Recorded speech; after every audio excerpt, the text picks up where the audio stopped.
Well, 1 year ago was a very happy occasion for Denmark, and in particular for Lars Michaelsson, because Lars scored his first professional win in this famous classic. Lars, a little bit about last year first. That must have been a great moment, because surely you didn't expect to beat Maurizio von Triest. It's true. It has been a very big breakthrough for me to win last year's edition of Ghent Wevelgem, and yeah, I mean, beating von Triest afterwards, you realize it was something big, because when it happened, it just happened. You went from being a very good amateur rider to a professional, but it was the next morning when you saw the papers you realized just how big this race was, didn't you? Yeah, not even next morning, because I had to wait well, a few weeks actually. Everybody was telling me, yeah, that was really something, you know, and I didn't realize it that much quite quick. Yeah. Now, a little bit about the pressure which is on the riders as they approach the Kemmelberg, because that's where the racing's done, isn't it, as you make the final kilometres before the climb? Sure, the biggest fight is like 5Ks before, and everybody wants to be in good position, of course, and that's, yeah, more or less deciding the whole race. If you're attacking Kemmelberg in 4G's position, it's very hard to come back after it, you know. You need to be up between the first 20 or be very strong afterwards, but it's nearly impossible after. And I should imagine it is. This is Franco Ballerini, who was the runner-up in 1994, will soon defend his victory last year in Paris-Roubaix. But for Max Chiandri, near misses in Milan-San Remo and the Tour de Flanders already. How about this course, Max? Yeah, the course suits me quite a lot. Fortunately, I'm a bit sick, and I don't know if I'm finish the race. I'm just going to sit in and see the first 100 Ks, how they're going to go, and then we'll see. If it starts raining, probably I'm going to stop.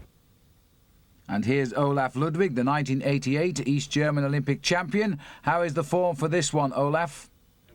The form is good, but in the sprint it's not fast enough. Not too fast. But what about this course? Does it suit a man of your ability? This? Normally when we come to the big sprint, it's working for Zabel, and I have a change for a small group. What about the Kemmelberg? Are you frightened of the Kemmelberg? It's the last time on the Camel. It's 30 kilometers from the finish, and I think it's very, very fast. Maybe it's a small group, but when it's not the big teams in this group, it's come back for a big sprint. And Jamaluddin Abdu Japarov, all smiles. He's won this race once, but he's also been disqualified from it once. And for Johan Museo, are you still disappointed from your loss of the Tour of Flanders? Yes, because it's my race, and I can win for the third time. So it's mean a lot for me. But now we must look at today and then Paris-Roubaix. Now, is today one of your targets as well? It's not my race today, because normally it's a group with a lot of riders. I'm not so fast anymore, like 6 years ago. So. And we have a very fast sprinter in our team still. So when it's the all group, we're riding for steals. But you never know before or after the camel. It's a little group, and I'm in the group. You never know in the cycling. And here's the man Museo tips, Tom Steele, who's on his team for the first time this season. But what about Sean Yates in the event for the final time? Sean, each time we speak this year, you're riding the last time one of these classic races. I mean, how do you feel yourself? I'm, you know, in a way pleased that it's my last year and each race is going to be my last. It's, you know, it's a bit sad in a way because it's been many years that I've been riding these races and it's hard to sort of let go, but you have to stop sometime. So that's what I say to myself. Can you remember how many times you've ridden Ghent Wevelgem? I think it's 12, 13 times. I haven't really counted. You've had a tremendously long career as a pro, haven't you? What do you put down the reason for that? Most pros last about 8 or 9 years. I think I'm just sort of strong, you know. I've got a strong constitution, and which enabled me to sort of keep going for so long, because it's a hard sport and it's getting harder and harder. When I started, it wasn't as hard as now. It was not, you know, not so competitive. So obviously that helped prolong my career a bit, because, you know, guys who are turning pro now, I don't think you won't see very many doing 15 years. It's just too tough. Now, your job today, have you got a particular role today in the team? Yeah, I'm looking after young George here. You know, it's a pretty flat race, so there's not so much wind today. We've just got to keep out of trouble, and, you know, if you've got some good legs at the end, you can try something. Now, you say it's pretty flat, but we went around part of the course yesterday with a group of Americans who hadn't seen Flanders before. They were stunned by the climbs. Yeah, there's some steep ones. The Kemmel was very hard, you know, obviously, and that's, you know, that's the tough part of the course, which is why you've got to, you know, keep out of trouble up until there, so you've got enough, you know, in your legs left. Well, let's have a little word with George, who's sitting very passive in the corner of the car. George, it's your second Ghent Wevelgem? Yeah, no, third Ghent Wevelgem, yep. And now you're going to win for Motorola, is that right? I'm going to try. We don't know what's going to happen. I mean, Sunday was a pretty hard race, and I still feel a bit tired, but I think everybody's going to feel pretty tired from Sunday. You know, it's a different race from last year, so hopefully, you know, I'll be okay at the finale. For sure, I'll try. Hopefully my legs will be good. And Andre Schmil, well, his best finish in this particular classic, 4th, so maybe he'll go better today. The beautiful city of Ghent, famous for its canals, of course. It really is a nice city to visit as well, and made famous for all cyclists, because this is usually the base for those people who come to Belgium and hope to ride well in the classics in the years that lie ahead. It's a great city to train in, and very often there's roads all down the canal system which make great roads for training because they are surfaced roads. The riders now rolling away for what is the 58th Ghent Wevelgem. It first began in 1934. This is Giovanni Lombardi, nearest the camera here, points champion in the last Olympic Games in Barcelona. He'd be the man just required for the sprint if he can get to the finish in the group, because he's a very good sprinter. Max Chandry here as well, looking quite relaxed as they roll away. And being given the team leadership for the day with riders number board 211. And these are the legs of the champion of Belgium, Wilfried Nelissen. 7 wins already this year, including 3 stages of the Étoile de Bessèges, the Almeria Classic, 2 stages of the Route del Sol, and a stage of Paris-Nice. He's on form. And he looks pretty happy about it as well. On the far side, number 24 there is John Den Braber, a Dutchman who is a great sprinter, now a professional. So the riders out on the open road. The change of course this year, they don't go into France as they have done in recent years. They stay inside Belgium. 2 climbs of the Kemmelberg on the menu, and that is a very tough little circuit they complete around the bottom end of the course. We're now into Locke, and we are 59 kilometres from the finish, and I can tell you the sad news that there's been 2 crashes in this race, and out of the race has gone Wilfried Nelissen after only 8 kilometres, and later in the race after 100 gone 2 Max Chandry, both riders fearing quite serious injuries. And the field still searching for a move that might break this big field up. We haven't seen one for the best part of the whole of the racing today. The race leaving Ghent and going across to Bruges and then on to Ostend on the coast, down through De Panne, where they've just finished a famous 3-day race there. Then they swing south through Popperinge, and now we're heading down towards the little hills around the Kemmelberg region. Henrik Redant slipping through, his TVM team looking very active, but once again we see the Mappe boys of Johan Museo searching for a chance here. A lot of fast riding being done right at the front of the race though. and mixing it very well they are too. The Lotto riders, again, Andre Schmil. This man always rides in the top half dozen riders in any classic, and that takes an enormous amount of strength. We're heading for the climb of the Monteberg now, the small climbs that come on this small circuit. They're down towards the end of the race. It's only takes us up to 51 metres above sea level, but it is quite steep. It's a stepping stone as we head towards the Rodeberg and the Kemmelberg. The Kemmelberg is where, of course, we heard Lars Mikkelsen say everybody wants to be at the front of the race. And that's why the pace is now pretty sharp here. The Monteberg is a smooth road climb, but look at the tempo being set here with Mikkelsen right on the front. So he's where he wants to be at this stage of the event. And in fact, just before this event started, he had a minor operation to remove rather a large boil, so I hope he's feeling okay today.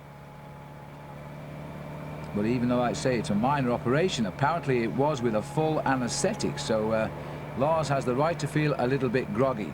Now, we alluded to the crashes a little bit earlier. Well, now we can join Paul Sherwin and we can find out exactly what has happened to both Wilfred Nellison and to Max Schiandri, as well as to find out a little bit more about the race from a man who has in fact ridden the Tour of Flanders in the past. So let's go out onto the course and have a word now with Paul Sherwin. Phil, well, I'm here at the top of the Rodeberg, or the Red Mountain, before the riders head off to go over the Kemmelberg for the first time. But it has been an incredibly dramatic race already, with two of the top classic riders down and out. Team Lotto's Wilfred Nellison has gone down with a double fracture of the tibia, and Max Schiandri crashed just after the first feeding station, and he's in fact got a broken hand. Both of those riders will be out now for Paris-Roubaix, and Wilfred Nellison may well be out for an even longer time too. Rumour here at the moment is Nellison may well be out for over 1 year. That's the kind of race that this terrain brings. Lots of crashes, very nervous riders. It's been easy, but now we get straight into the action with the Kemmelberg for the first time. Well, that is really sad news, and thanks, Paul, as we now are on the climb of the Kemmelberg for the first time. And we're looking here from our helicopter because our motorcycle-mounted cameraman having difficulty to get in amongst it on this narrow climb. We've seen the sharp left-hand turn. Now we can join the leaders here as they start to stamp on the climb. It looks like Museo has decided to test them all. And I think that was Bortolami who went out behind him. But now Museo on the attack, trying to open a little gap here before we have to do one full circuit and come back to this climb before changing direction and setting course for Wevelgem. So now moving up the climb a little bit, and in fact we've got Museo. It's not Bortolami, it's Ballerini who is trying to get on the wheel of his teammate Johan Museo. And Olaf Ludwig is the rider in third place, another man who no longer fancies his chances in a sprint. So Ludwig trying to climb up to the leading trio as they go out over the top of the Kemmelberg. Still smarting from his loss in the Tour of Flanders with that bicycle trouble towards the end of the climb of the Muur de Grammont. And Museo having to be content there with third place. But now he's forcing the issue on the climb here. And Lars Mikkelsen, who rides number one as last year's winner, right up amongst the front runners yet again. But look at this now. This is the packing in the... Oh! And the pile-up, and that's Francis Moreau who's gone down. And I don't know why he's taking it out of the Italian rider, because quite frankly it was the fault of Moreau, not the Italian rider, who is bearing the brunt of Moreau's anger. And that is Mauro Ridali. This is the descent, and it's not for the nervous, this descent. It is straight down, and thank heavens it's dry, because it is a very, very dangerous drop indeed, because there's a little left-hander at the bottom, and on the wet cobbles, well, riders have been known to come back out of the fields. Schmil going through our camera, got back a little bit on the climb there, but this is the front end of the peloton. They've gone over pretty much in a bunch, so it's not done too much damage, this first climb.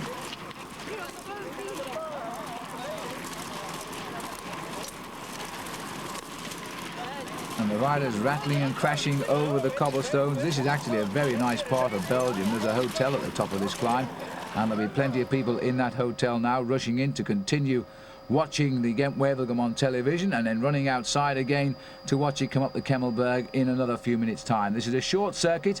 They go out and they climb the little stepping stones of the Rodeberg back onto the climb of the Kemmelberg again. It's done a little bit of damage, but it's quite repairable at the moment.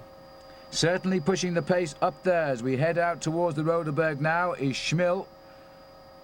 I saw him at the front of the peloton. Like, we've got 3 riders. These must be the 3 that went. Museo, Ballerini and Ludwig. So they've built a little lead. And Ludwig sitting there at the back of the race.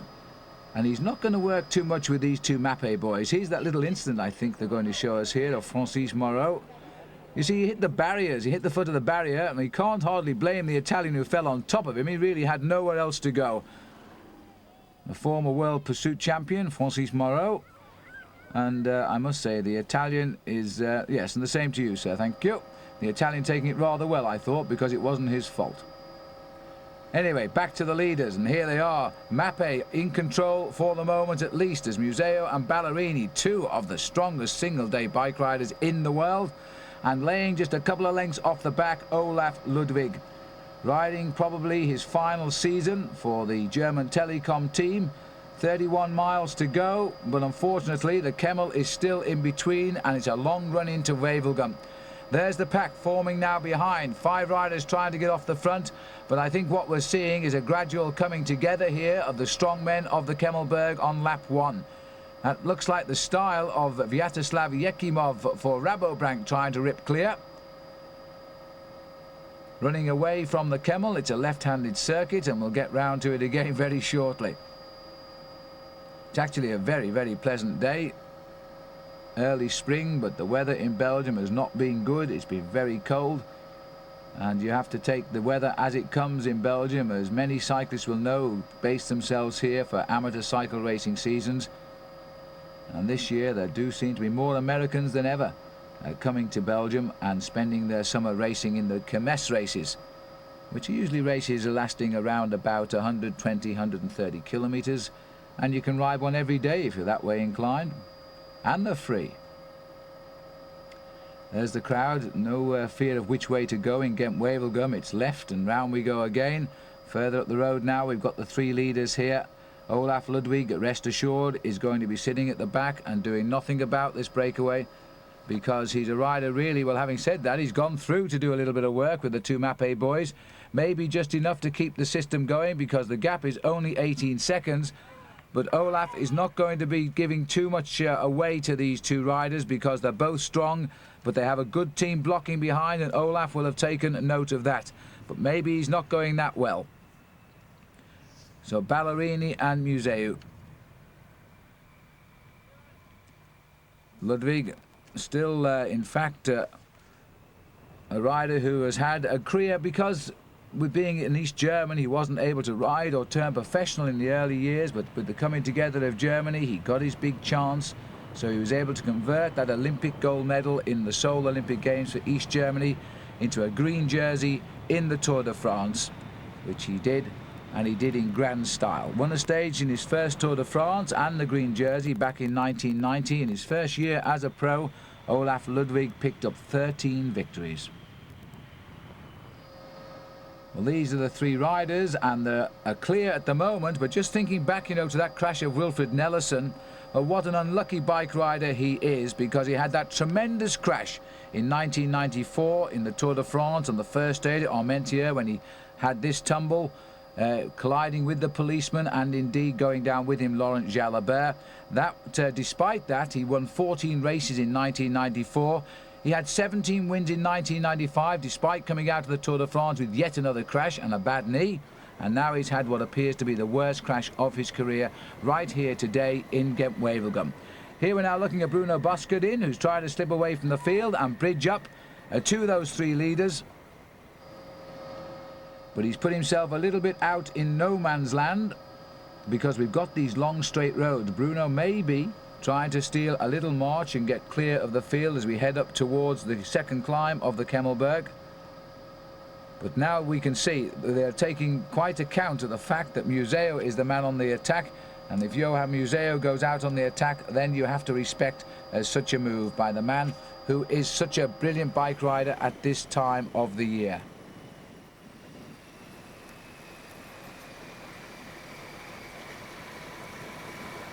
And the line fragmenting just a little bit now as the group gathers momentum.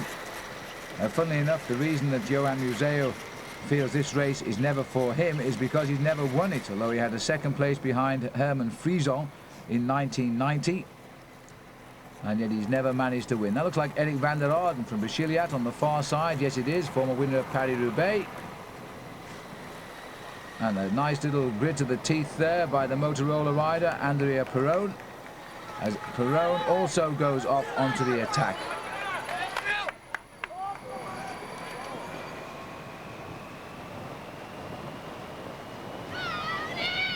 So these constant attacks, I think, are going to keep these riders in touch with that breakaway of 3.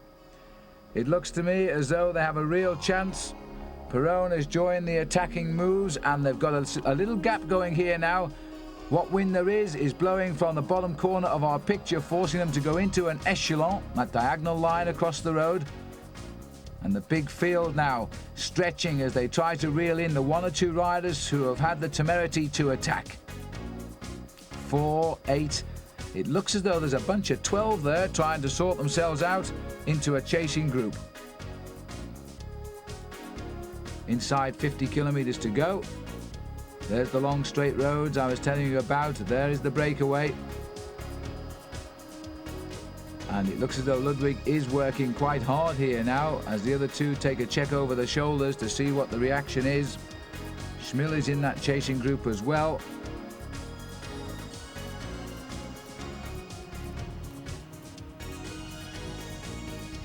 Ludwig for Telecom dropping back. Just that little bit too old to be considered for the Olympic Games 8 years on after winning the gold medal in Seoul. Because the Olympic Games this year, of course, open to professional riders because they're all one category now. And the likes of Johan Museo, well, we could be seeing him sprinting for the gold medal in Atlanta. Or even Ballerini for that matter, but he will have a tougher job getting into the Italian lineup. There's so many good Italians now.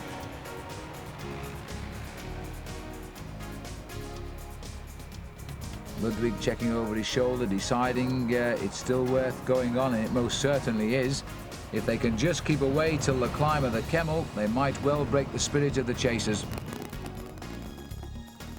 Won't be too easy to do though. There's that long road, and I'm sure before they get round that top bend there, the main field will be in sight. And we can see it with the privilege of the helicopter because there they are.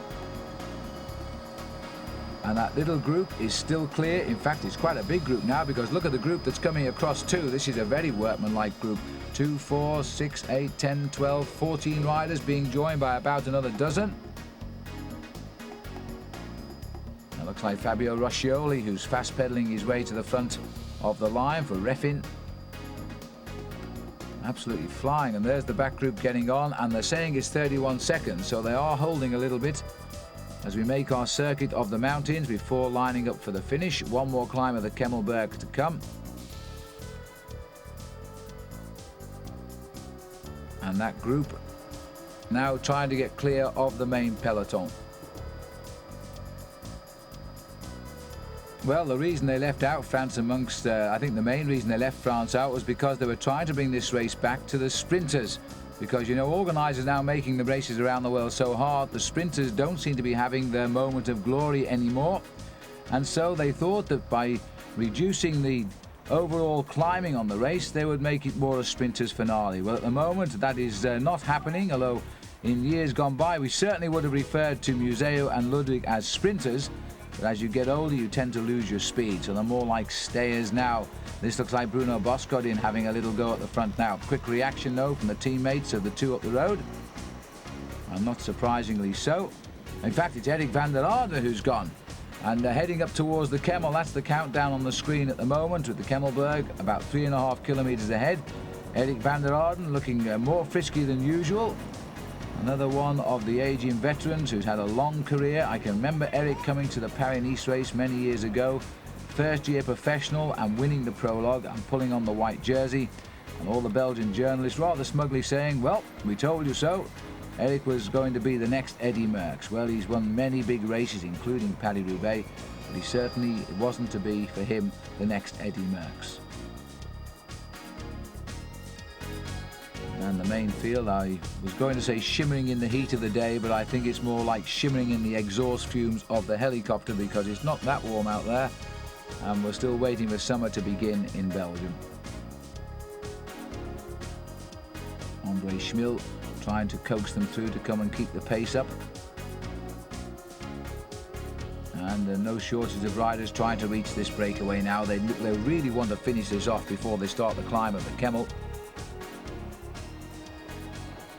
And just hanging on from the back there, one of the Flandern 2002 riders, Erwin Thijs. As Andre Schmil concentrates on the move. Little group here, maybe 6 or 7 trying to go clear. 23 seconds the gap, so they're riding very strongly, Museo, Ballerini and Ludwig. The rider gritting his teeth there, Ludwig Willems, is trying to block it off and is coming through now here. This is Marco Milesi from the Brechiliat team. And he's going straight to the front from the back.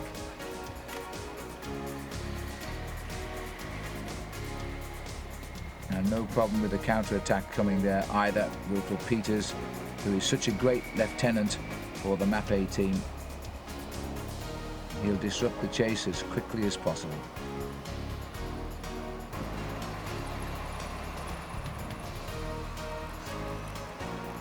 And in fact, I said that was it looks like it's Nico Matin, and it's not Andre Schmil from the Lotto team, and in fact it isn't. There he is, little Nico Matin,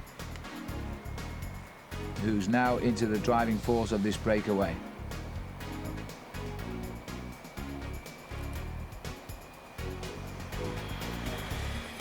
Well, it would be nice to know just what sort of progress these riders are making now. Well, we're going to find out, and none at all is the answer, because here they come and it's all over. The breakaway is back in the fold, and Wilfred Peters was keeping an eye on things, just streaking through the camera there. Marco Serpellini, who rode the Tour de France. He was the youngest rider to ride the Tour de France for many a year, the other year. And Serpellini looking off to the far right of our camera here. The line goes through on the inside of him. At his first, he started to win races now, little Marco, for the first time. He's looking as though he might do well. Winner of the Grand Prix, Pino Cerami.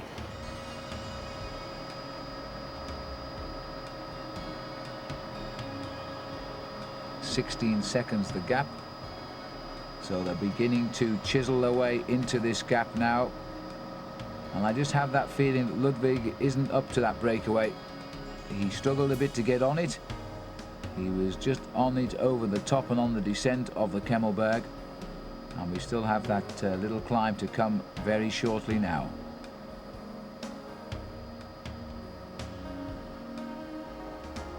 And there they are. It's getting very near to clearing all the cars out of the gap here. Ludwig riding number 2 wheel at the moment.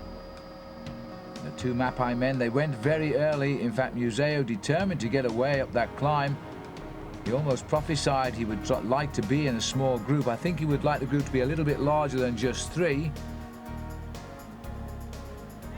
But this has certainly been a tough circuit for them. They've had to do all of the work at the front and keep the pace pretty high, because the race behind hasn't desisted at all. There's been plenty of counter-attacks in the move. And I keep thinking what Museo said at the start of our program, you know, if it all comes back together again, they will throw everything behind their sprinter Tom Steels, who incidentally won the first semi-classic this year, the Het Volk, which means the people, and which in effect is Ghent. That was a good win for Tom Steels, because he was on the smaller Flandern 2002 team, but now he's moved across to a big team, Mapei. With the strength of big riders behind you, you can do so much more if you've got the talent, and it looks as though we've had a general reforming of the big peloton and a rethinking as one rider here tries to get away.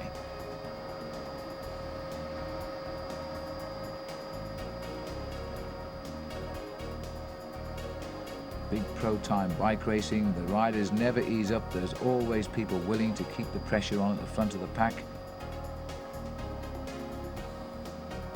These riders, many of them just trying to gather in the midweek kilometers, of course, for the upcoming Paris-Roubaix race. And this year, 100 years celebrated of Paris-Roubaix. Not 100 races, mind you, but 100 years. The first one being held in 1896. That was a glimpse of Marco Milesi from Bashiliat. But it looks as though these riders who tried to slip away as we start the climb of the Rodewerg, well, they're right up behind them. Number 85 there is Bart Leysens. They're almost tempting people to come out and join them. And they're getting them. Andre Schmil comes up. Giovanni Fidanza right behind him for Carrera, the big man.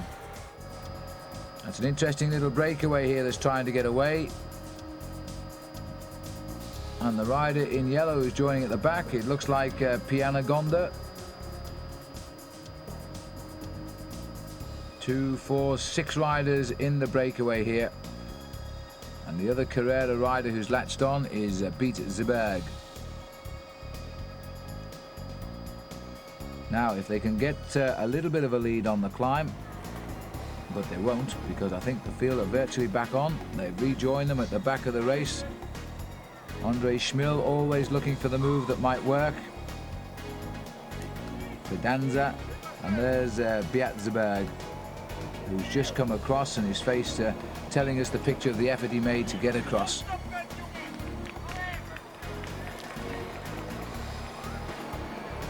But the whole field, as they come over the top of the Rodewerg, and we still haven't picked up those 3 riders. They're dangling in front, but they're not catching them.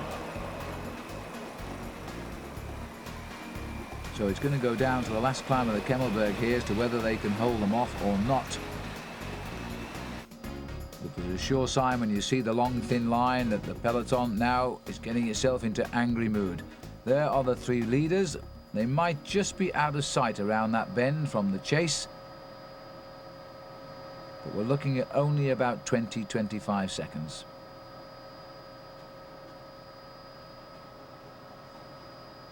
So the same names again we've seen on the counter-attack. Schmil, Zeberg, who has been riding so well this year. 24 seconds it is officially now. Johan Museo, this cool man.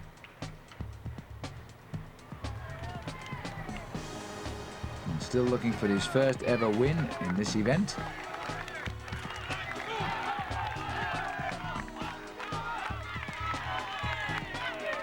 With Abdu Japarov winning in 91 and Mario Cipollini the 2 following years, it certainly used to be a race for the sprinters. It used to be known as the Cipollini-Abdu Japarov affair because they always seemed to battle out the finish together, and Abdu in fact overdoing it on one occasion, and although he crossed the line in first place, he was disqualified from the event and the victory went to Cipollini. Otherwise Abdu would have 2 victories to Cipollini's 1. Instead it's the other way around. There seems to be a problem with the roof on that property there, but I'm sure they'll fix it before the rains come.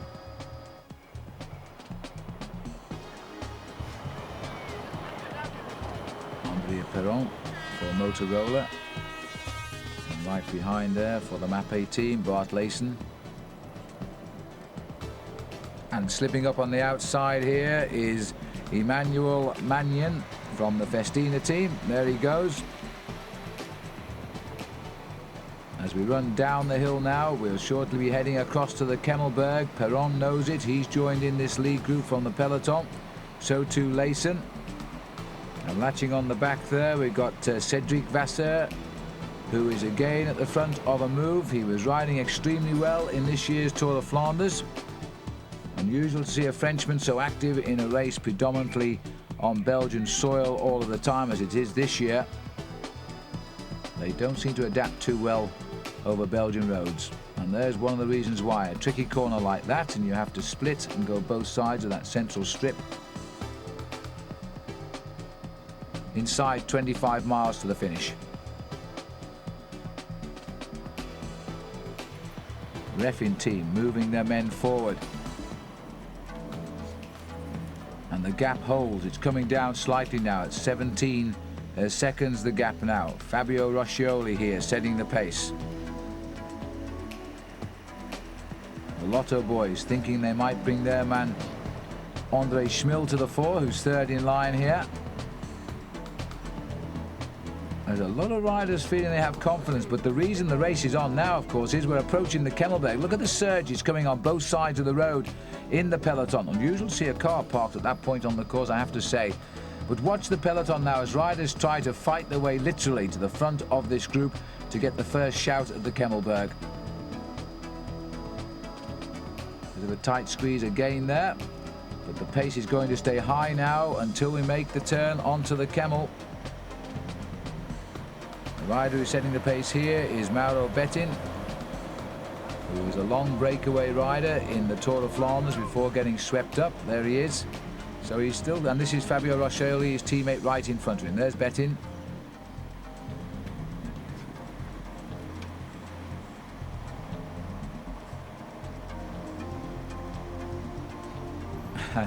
I often wonder if why these riders don't shout at our camera, but they seem to be quite content with our motorcycle in the middle of the pack with them. And there is our cameraman just below us there. And the peloton are really moving now. You see how close they are together. There's nobody really can get through. Here comes the surge on the far side to move them up about 20 places. And those that can grab the train can get up. But there's no sooner you get up there, the surge usually switches sides of the roads and you're back where you started from. 48 kilometers an hour, just on 30 miles an hour. So there's not going to be much movement from the back to the front at these sort of speeds. Roscioli still riding well at the front here with Bettin. Here comes the next rush at gold. Because the Kemmel is such a difficult turn that if you are more than halfway down this pack, very often you come to a virtual standstill while you queue up to get onto the climb. And then it's a lot of hard work over the top to close that gap down.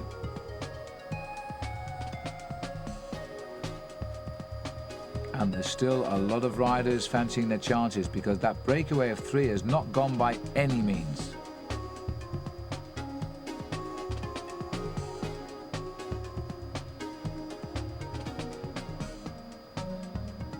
Plenty of members of the Rabobank team, but they're riding at the wrong end of the peloton just at this minute.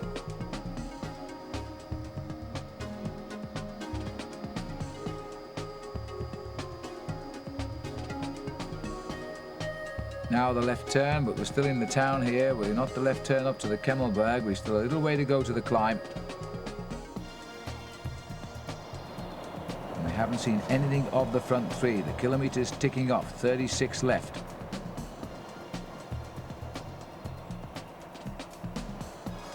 Seikeu, the new team on the block, are on the front at the moment. And the gap is holding just about the same, 18 seconds officially. But our camera direction appears to be more exciting to stay with the peloton right now. And as I speak, there we go back to the front, and there are the 3 leaders. They are now heading out towards the climb of the Kemmel itself. Now this is where we're going to see the leaders, and the peloton have got them in their sights as we head to the Monteberg, which is the stepping stone. 51 meters of climbing, second time up. This is a good surface all the way up to the top of the Monteberg. And the riders are hitting it so quickly right now. Ludwig sitting near the back of the field in this breakaway, and I think not putting in all of his effort here. Now it's either because he's tired or because he probably thinks intelligently enough it's not worth helping 2 riders on the same team to be dragged away to the lead. There's the UCI rankings, and Museo ranked number 4 in the world right now. Ballerini setting the tempo. What a great classic rider Ballerini is. I started to tell you all of the places in the top 6 he's had in classics. I'll still be talking after this race finished.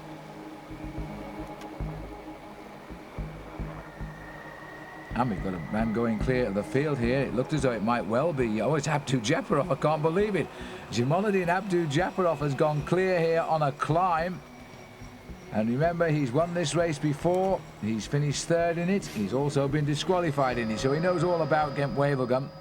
But he's decided to try and tempt somebody to come and join him. Little Jimoladin, and he's actually riding quite well this year, Jimoladin Abdu Japarov. He's joined the new firm of Refin. He won the first stage of the Tour of Murcia. He won a stage in Tirreno Adriatico and a stage in the Tour of Sardinia with that sprint of his. So he's had 3 wins, whereas last year his win came in the Tour du Pont in the United States. So Jamaluddin Abdujaparov trying to get across the gap between the 2 climbs of the Monteberg and the Kemmelberg.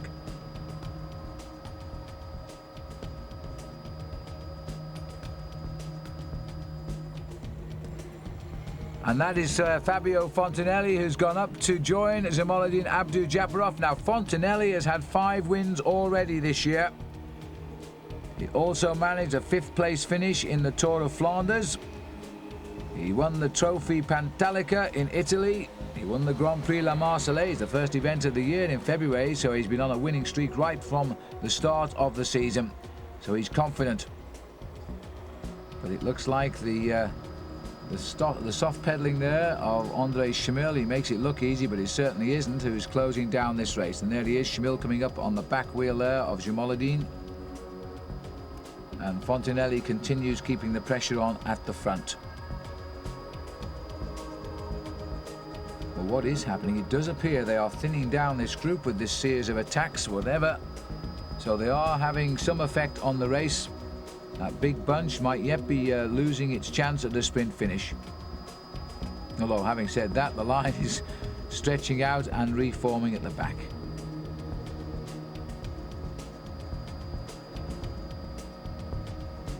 And still they're holding off, but the gap inch by inch is coming down. It's now 12 seconds. And the left turn now onto the Kemmelberg. So I think first round was Fontanelli. They've gone onto the Kemmelberg with a lead of 12 minutes. As we go a little bit further up the climb, Ludwig is going to have to hold on now to the Mappe tandem. Ballerini and Johan Museo. And in fact, it's Ballerini who is out of control here. He is the rider stamping on the pedals, and the Museo has gone with him. But out in the ejector seat has gone Olaf Ludwig. And Ballerini is actually causing a little bit of pain to Johan Museo here. But immediately dropped is Olaf Ludwig, and somebody is coming up like a train. It's Andre Schmil. Schmil has gone by Ballerini, and Andre Schmil can join the runners here. Remember, he's only had a 4th ever in Ghent Wevelgem. Fontanelli and Andrea Perron has gone through as well. George Hincapie goes through for Motorola. But the whole field seems to be coming back into contention. Leon van Bon for Rabobank, just spotted him there as well. The hard push by Franco Ballerini, but I think it's going to come to naught. It really is a difficult climb, this. And Andre Schmil is about to reach those 2. And I think it's Bruno Boscardin who is also trying to get across.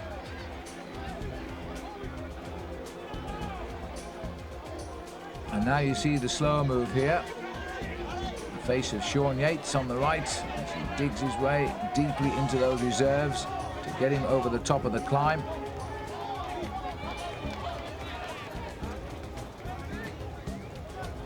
But even so, if they can hold on and stay as a group, the peloton, I think, is going to reform after the descent for the 2nd time of the Kemmelberg, and that's something of a surprise today. But it's worked out well for them because these riders have set the pace. Schmil is across, and so too is that 4th place rider, and we'll nail him as soon as we can see him. It's a Festina rider who actually has got across the gap here.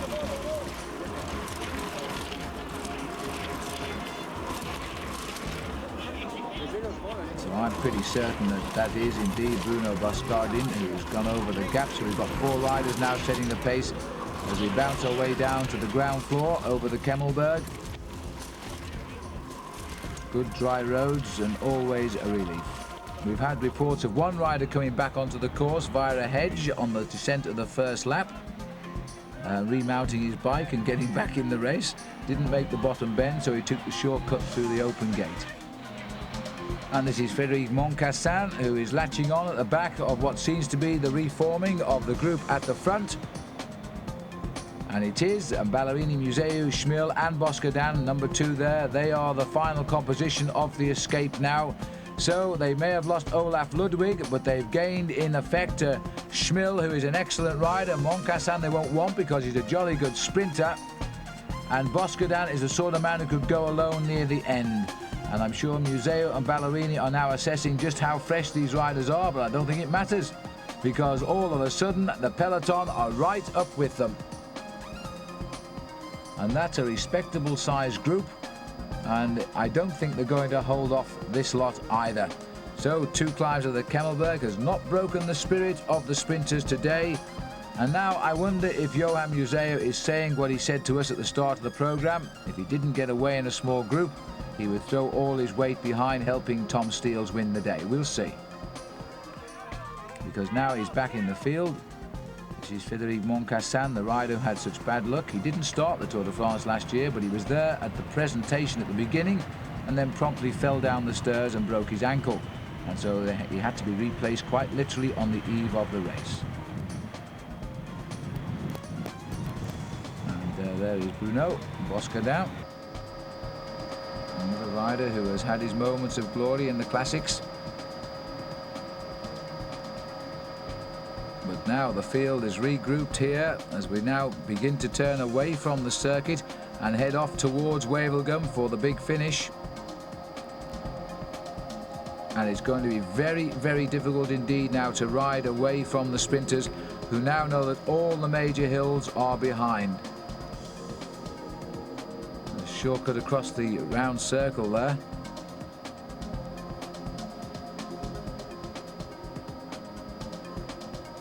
But the pressure really on now, because there's an awful lot of racing being done here at the front.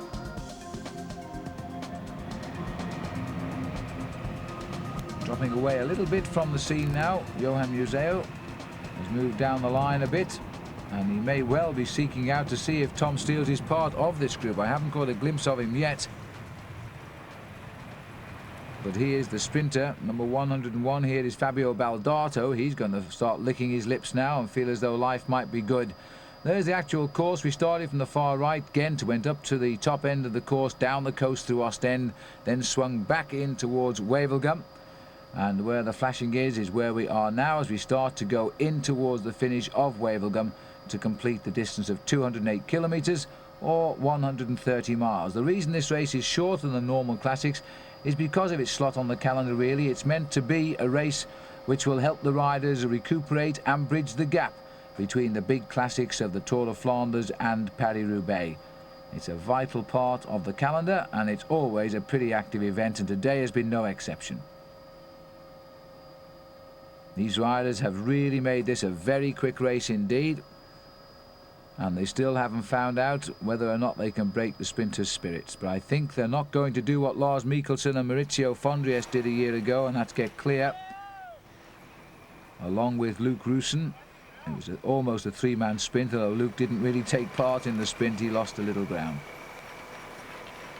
Now the next flurry of counter-attacks coming. This is the Flandern 2002 team, pushing the speed up to 50 kilometers an hour. Kostrop rider on the right, Johan Capio, very much a likely winner now, and he knows it. Another man who's won the Het Vault before.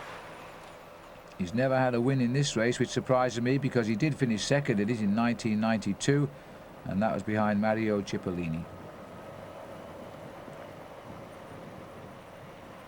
So Capio sitting there, and the other rider is just behind, in front of him rather, Wim van Sevenant. And they're still struggling to repair the damage of the second climb of the Kemmelberg. This lead group still has quite a bit of daylight.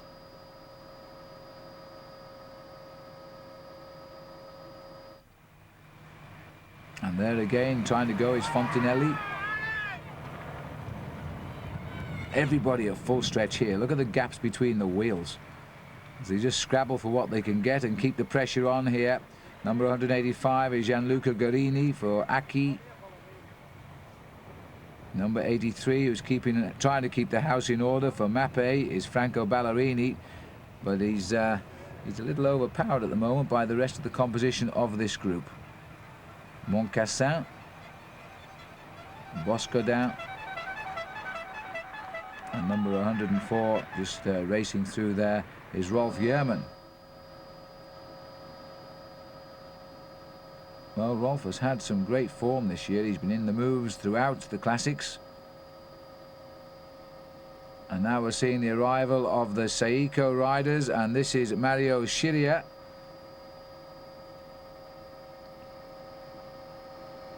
But Shiria, really, the only rider that they've got with a real chance of winning this for them in this race is Silvio Martinello, who is the big-time sprinter.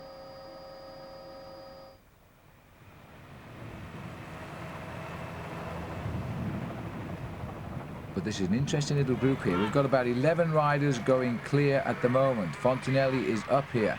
So too is Rolf Jerman. And dashing down the outside, number 185. And that was Gianluca Gorini, so he's a little bit of a surprise, but then the Italians are never a surprise really these days, are they? Fontinelli is the rider we've got to watch out for, number 102. He is having a great season. There's Jarman. He's nipping onto the back of the train now, just making sure what's going on behind him. So the MG team have got a nice recognition up here now, number 84 in this breakaway. Well, watch out for this one now, because this is Gianluca Bortolami. Former World Cup holder has got himself into the breakaway as well. So Mappe in the process of playing their second card now. I think their first one failed with that breakaway of Museo and Ballerini, but now they're trying to ease away Bortolami. There he is, just watching, just seeing how things pan out at the moment. Mario Shiria is here.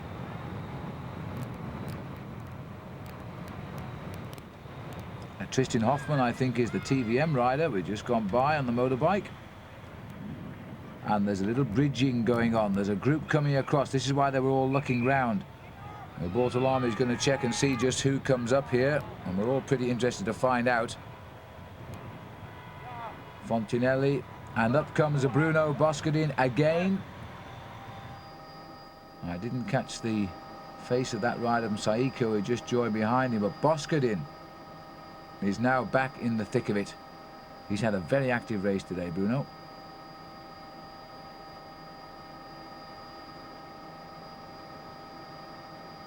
So that breakaway has swelled a little bit, and there's still more to come, so it's not over yet. There's another 3 on the way across the gap.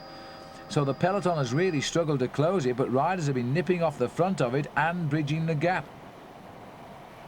And this is Fidanza in the white, and the Motorola rider is Andrea Perone. He has been the most active today of all of the Motorola riders. He has been looking for the move, and now he's got a chance of latching onto this lead breakaway. It looks like Pianagonda, who is with them. So we've got 3 riders trying to bring the lead group up to around about 20 strong here. And this, in fact, is Giovanni Lombardi, the little Olympic track champion, who is a demon sprinter, and he knows it if he can get across there. He was having a bit of trouble hanging on to the other 2, but if he can hang on and get over, then he will be very much in with a chance of victory here. 25 kilometers to go, and the peloton far from out of it. And in fact, they've pulled back Lombardi and Perone, so those 3 are back. And judging by the gap, it's not going to be long before they pull back the actual leaders of the Ghent Wevelgem. Again, the Refin riders trying to get themselves together for, no doubt, Jamaluddin Abdu Japarov, who is sitting there, 4th man down the line.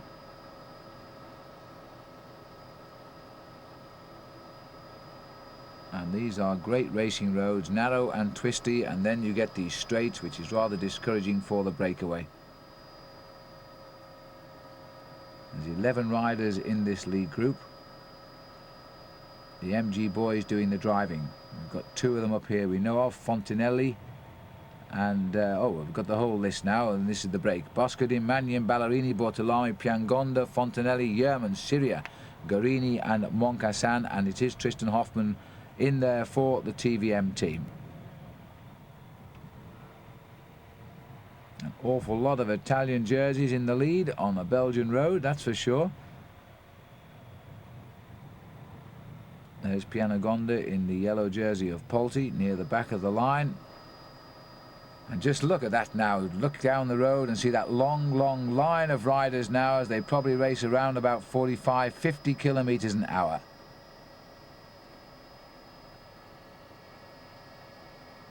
These 11 riders are far from safe.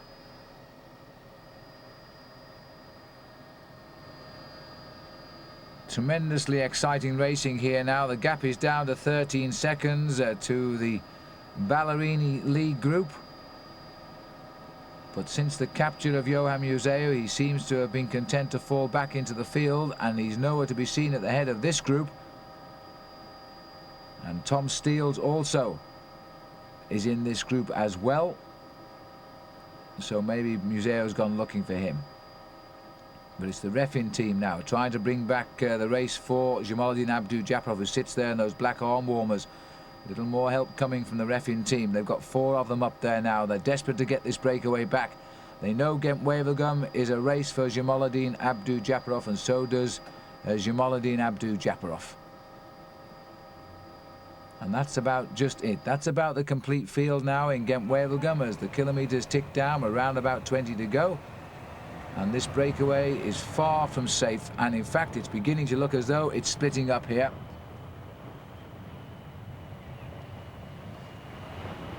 This is Mario Sciria, who is giving best to the speed by the look of it. 21 kilometres from the finish. And Bruno Boscardin checking out the 3 behind at the same time. Tristan Hoffmann is the rider in yellow here, number 235. Frédéric Moncassin, the rider in the Ghent colours. That's Boscardin.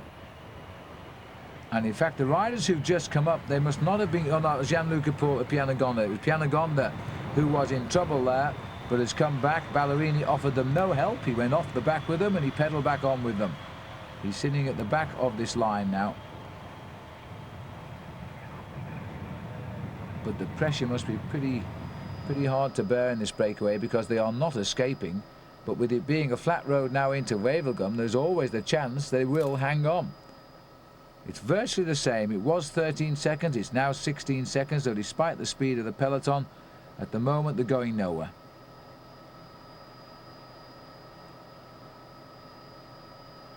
There's a lot of riders just being carried along too. If it were to come together, there'd be a lot more interest taken at the front of the group, but they're leaving it virtually all of the work here being left to the Refin team, because they know that Refin want to get Jamaluddin Abdou-Japarov up to that lead group. This is Joe Plankett here, a great rider in his own right and a part of that most famous family of Planketts.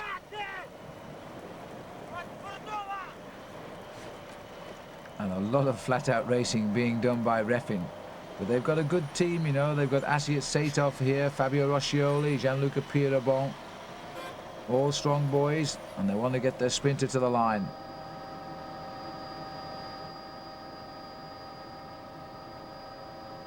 And still a lot of effort being made at the front. The riders here pedaling right around that corner without a touch of the brakes. Fontinelli brings them round now.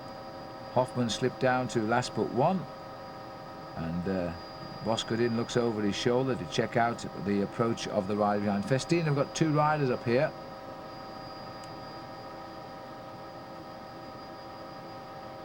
I don't think it's blowing a gale when you see the grass. It's the rotor blades of the helicopter, in fact, because the weather today is quite pleasant here in Belgium.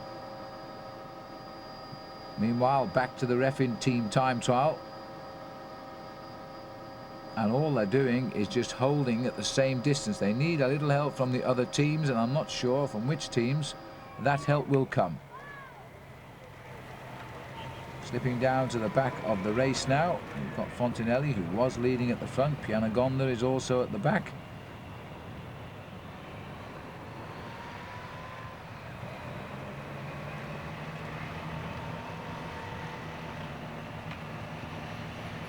And there's Boscardin.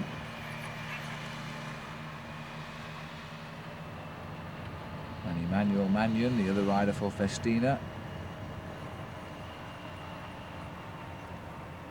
Mario Sciria going through nearest the camera. Tristan Hoffmann bringing up the outside with Magnon on his wheel.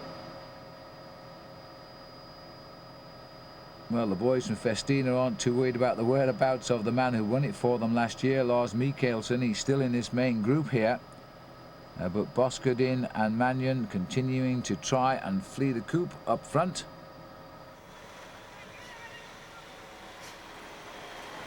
Roscioli, always a good workhorse, but Joe Plankett looking as though he's suffering a little bit of oxygen debt at the moment. There's Abdu Japarov as he brings the line through, and it's now 17 seconds here.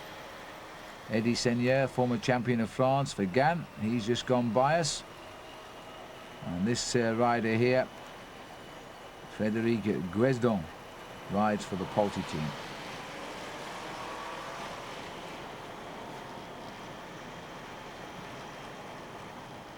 But there's one or two riders willing to help now, including number 153 here for the Refin team, Asiet Saitov. The reason he's slightly out of sync with all the others is because he's the champion of Russia at the moment. That's a nice shot of the hard work being put in here by the Refin boys. This is Saitov in his national champions jersey. They are fully committed to dragging back Abdu Japarov, that's for sure.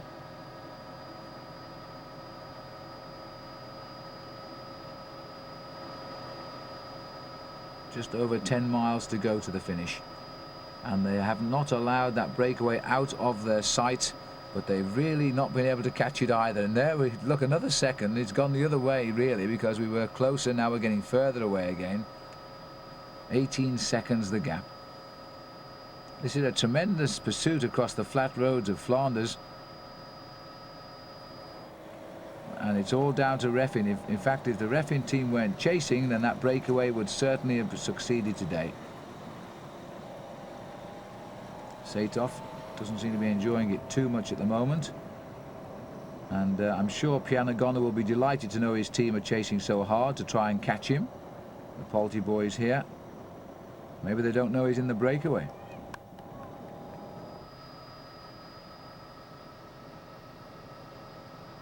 But maybe they've got more confidence in Giovanni Lombardi as a possible winner if they can bring it back together. The chasing peloton, or as they say in Flemish, the achtervolgers.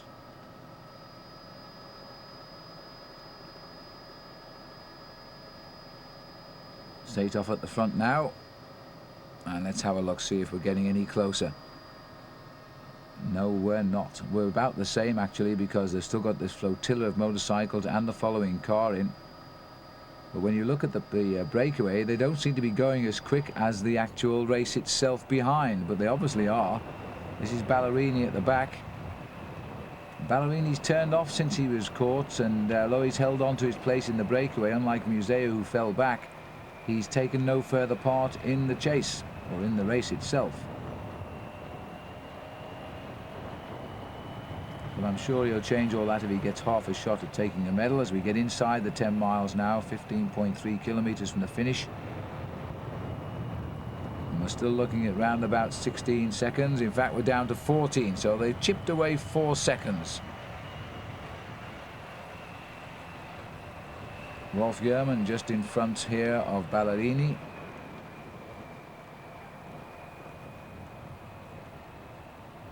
And the 2002 rider there is Erwin Thijs, I think. But he doesn't look very comfortable now. It looks as though he's feeling the pace just that little bit, and I'm not surprised because they are absolutely flying here. Federico Moncassin.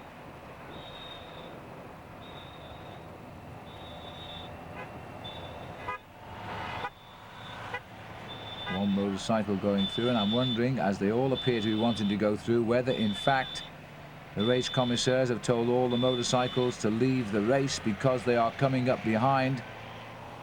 It's often the case if the riders start looking over their shoulders to check it out, and I think we can assume that is so. But at the moment they're getting on with the job.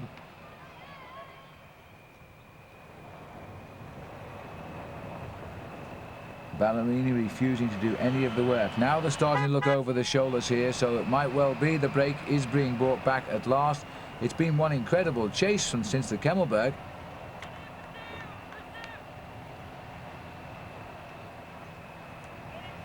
little Fabio Fontinelli. One place up the line from Ballerini. Both fancy their chances if it comes down to the finish. A little, that was very nice of you, Franco. I'm sure Tristan wants to be pushed back in the line. He's obviously feeling the pace as well. Tristan Hoffman there, former champion of Holland, now gets pushed back into the line by Ballerini, who quite clearly wants no further part of it at the moment anyway. But there they are.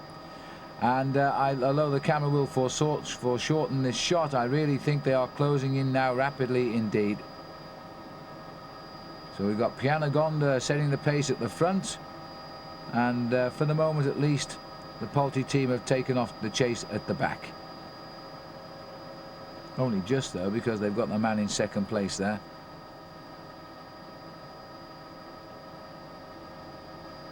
Now it could well be that the sprinters are going to get themselves back into this race. There's Giovanni Lombardi. He's got his hand up in the air. Goodness knows what he wants, but it's a bit of a tall order to ask for a team car on roads this narrow when the race is flat out, but he wants to know something. Of course, he may have just realised that they have a man in the breakaway they've been chasing for the last half an hour.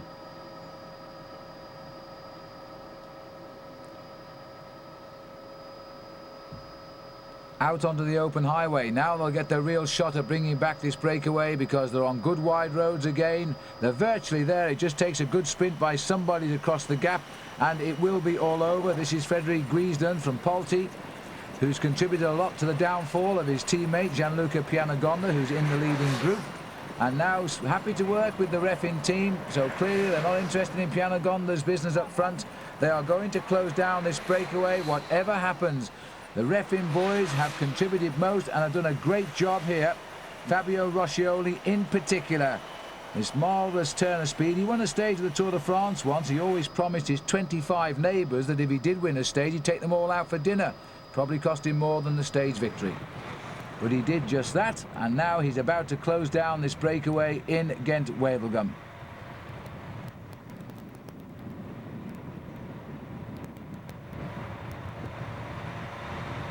There's the Aki rider, and Pianagonda still working at the front, unaware his team are chasing him down. Number 185, Gianluca Gorini. Tristan Hoffman goes through. And then at a rush, Bortolami, Frederic Moncassin dropping down Rolf Jarman. Looking over his shoulder there was Franco Ballerini. This is Fabio Fontinelli. But they're all getting a little bit tired of the big effort here, easing themselves out of the saddle. They have been flat out for the best part of an hour, with no real feeling they've escaped, and in fact they haven't. As our camera pulls back, we're going to see that bunch not very far behind. There they are. It's still a reasonable distance, I suppose. It looks about 10 or 12 seconds still. And that bunch slowly thinned out, even though many have got back after the descent of the Kemmelberg, and still the boys from the Refan team setting the pace. And I take it all back, because from the air it looked like it, but from the ground, in fact, the Telecom have come into the scene.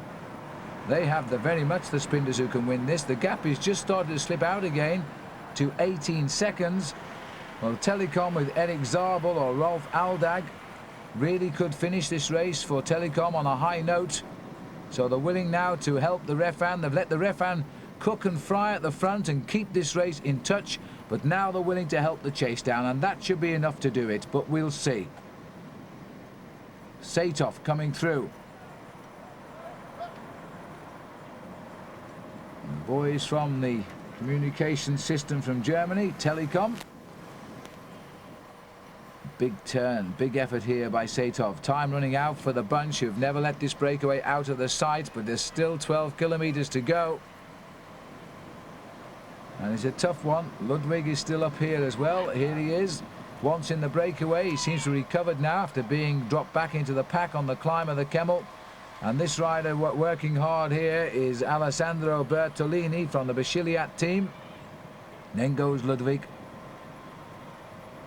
That looks like the long legs of Rolf Aldag just behind him. In the next few kilometers we should see the appearance of Eric Zabel, because Zabel will be the man they want to bring up for the sprint finish.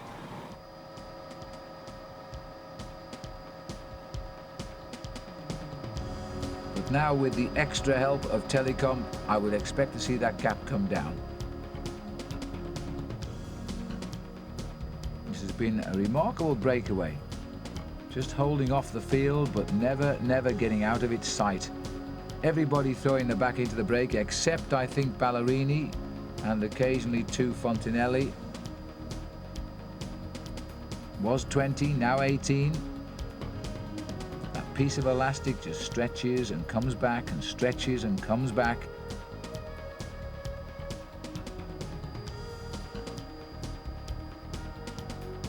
And it looks as though it's being left to the reffing team to try and bring them back again. And there we are, and it's our old favourite again doing all of the work, Fabio Roscioli. Right behind him, Olaf Ludwig. And now the appearance of the Rabobank boys, because they too have men who could finish off in the sprint if they can use him. I'm not too sure, in fact, if Robin McEwen, the Australian on the team for the first year, is in this group, and I don't think he is. But he would have been the sprinter.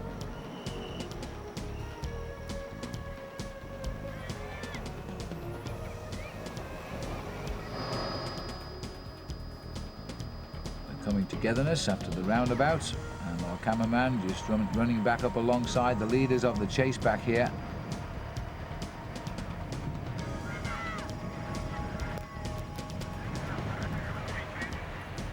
And the Rabobank boys trying to do something about it, but they're really not. This is Edwig van Hooijdonk.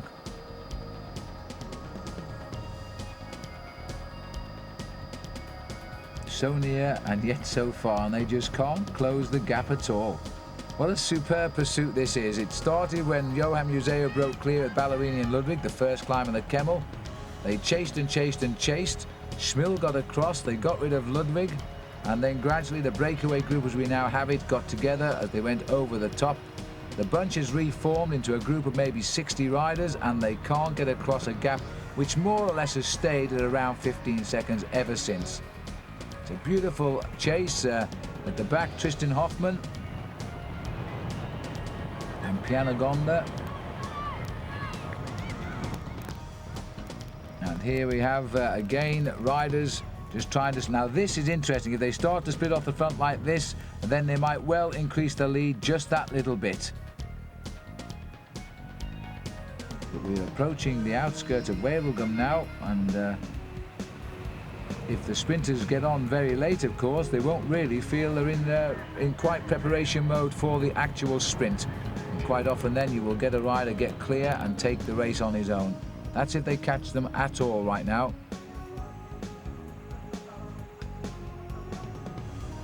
Ballerini seems to have gone off the back seat and moved up a little bit into the stalls, keeping an eye at the front of the race here. Still 11 men versus the rest of the field, and look at this again, 14 seconds was 18. So even the addition of the telecom team into this breakaway has done nothing to bring it back. There's the telecom riders. The Reffin riders are doing a big slice of the work. Aldag is up here. Erwin van Hooijdonk for Rabobank is now willing to put a little bit of weight behind the chase.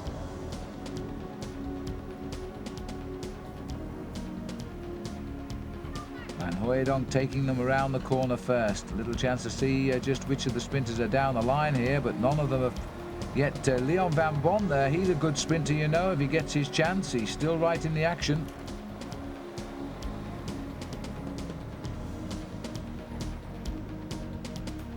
And that'll be the reason, I think, that Van Hooijdonk is trying to bring back this breakaway. Because of Van Bon, I don't think Robin McEwen has made the split at all today. He was the man who gave his new team their first win of the year, and that was on the 1st of January, in fact, in Perth, in his home country of Australia. Jan Ross sent him a telegram congratulating him on being the first winner of the season for his team. Now, what has happened here? There's a little bit of lack of cohesion now. We have them and us, I think, those who are still feeling frisky and those who are feeling tired, and Pianagonda's got caught on the wrong end. He was in the half that were feeling tired and he was feeling frisky. He's trying now to get across the gap here. They've split the field. Somebody sat up, opened the doors. We went through the twists and turns on the outskirts of the finish, and it looks to me as though this group has gone momentarily to pieces. Sciria is number 111. Moncassin is just ahead of him. And that's an interesting split, and it might have to have been necessary, really, because sooner or later somebody would have surged out of that peloton and crossed the gap to them. Bruno Boscadin and Emmanuel Magnon. Magnon was sitting on the back of this leading group of 5, but it looks as though they're going to claw their way back anyway. There's Magnon. And here comes Tristan Hoffmann.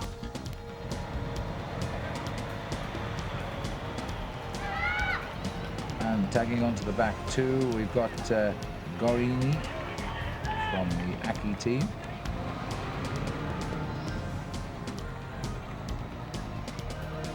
Well, the adrenaline surely is beginning to surge amongst them now. They must feel as though they're going to make it to the finish. Let's have a look who the strongmen are here. Sciria is on okay. Well, is he? Just about.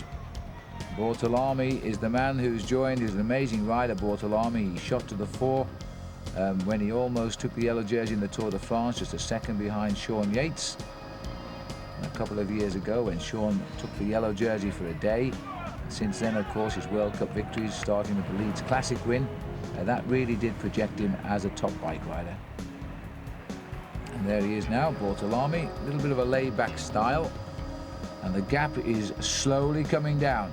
9 seconds now. Let's have a look and see just if they are going to catch them. There they are. They're still very angry. They're in that long, thin line. Hardly a space between the wheels, and it's again the boys from the Telecom team who are now trying to close this down quickly because they need Zabel to give him a chance to recover and then go looking for him in this peloton, reposition and try and get him up for the sprint. They've got to do it very, very quickly. Ludwig knows it, and he's piling on the pressure now at the front of the chase, and the gap is falling very, very quickly now. 9 seconds. Once you're down to 7, you're on.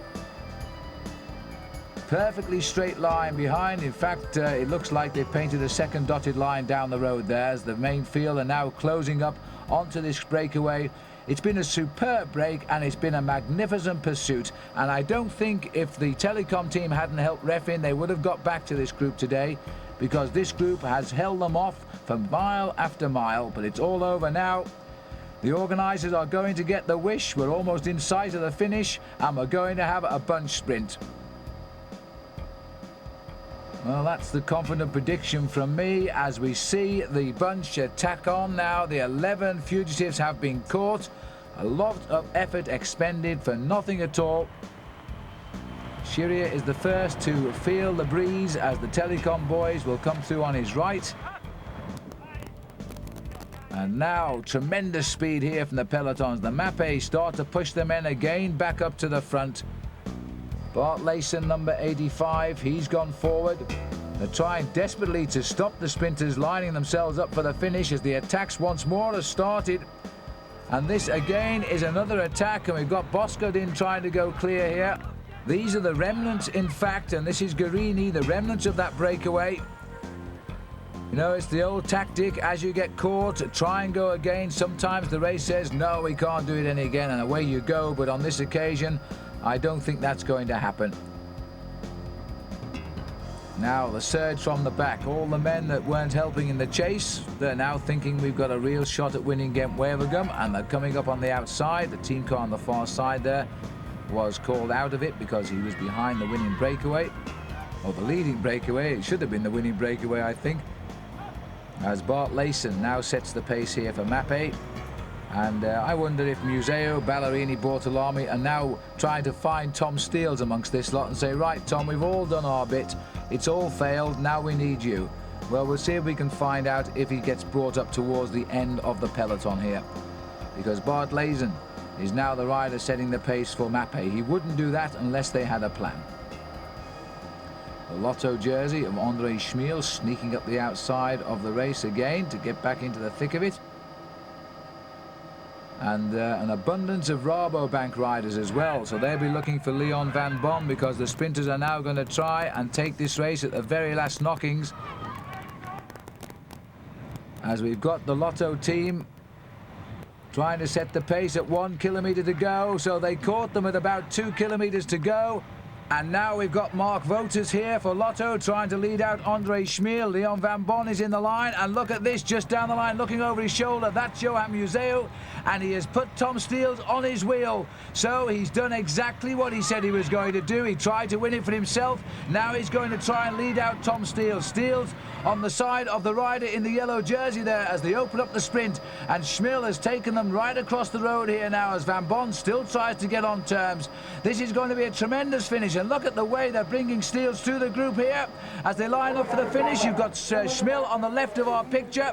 Baldato is in the thick of the action here as well, but Schmiel is still coming on the left, and now in the centre is Steels. Museeuw has dropped off. Tom Steels is coming to the line with Giovanni Lombardi shoulder to shoulder, and I think Tom Steels has taken that right on the line, and I think the rider punching the air was Johan Museeuw, because he was the man that did it for him. Let's look again now. Now this is the head-on sprint here. As we see, watch the rider in the white helmet below the man in the yellow jersey, because that is Tom Steels coming so very, very quickly. And it looks here as though Steels has found the speed he requires to beat Giovanni Lombardi in the sprint, and he has. And now he's won the top 2 Belgian semi-classics of the year, Het Volk and Ghent Wevelgem. So what a difference it makes being on a top team. And I think that's right, isn't it, Tom? Yeah, of course, it's a big help. When there was a group in the front, we got 2 guys in the front, so we don't have to ride. And then we were just waiting until we got in the front. And then there were again 4 riders who ride the last 3 or 4 kilometers. So I'm always easy in the group. I don't have to worry about anything, just the last kilometer, and that's a big advantage when you're a sprinter. It's a big help to have teammates like Ballerina and Museeuw. Yeah, it's a big help there. Make it short, please. They're at the top of the road, I think, and when those guys work for you, then you got 50 or 60% more chance to win the race. They're the top of the world, but you're just behind. Yeah, maybe that's the future who's going to decide it. Okay. Sorry. A very happy man, Tom Steels, winning at an average speed of 42.5 kilometres an hour. Ghent Wevelgem second, Giovanni Lombardi. Third was Fabio Baldato. Fourth was the defending champion, Lars Mikkelsen, a great ride for him. Fifth was Leon van Bon of Rabobank, and sixth was Bruno Bascardin of Festina. So this has been a mixed day for Motorola. A fine finish for George Hincapie, well inside the top 20 places. But indeed, their team leader today, Max Chiandri, out of this event, and who knows, he might now be out of this year's Tour de France and even the Olympic Games for Great Britain. We certainly hope that will be proven not to be true. Well, for the man who won the sprint, Tom Steels, it shows you the power of being on a big team. The last person to do the double, winning the Het Volk and the Ghent Wevelgem in the same year, was Jan Raas. He's now the manager of the Rabobank team. So, until we meet again here on the roads of Flanders or France, I hope you've enjoyed the coverage of Ghent Wevelgem. I'm Phil Liggett saying goodbye.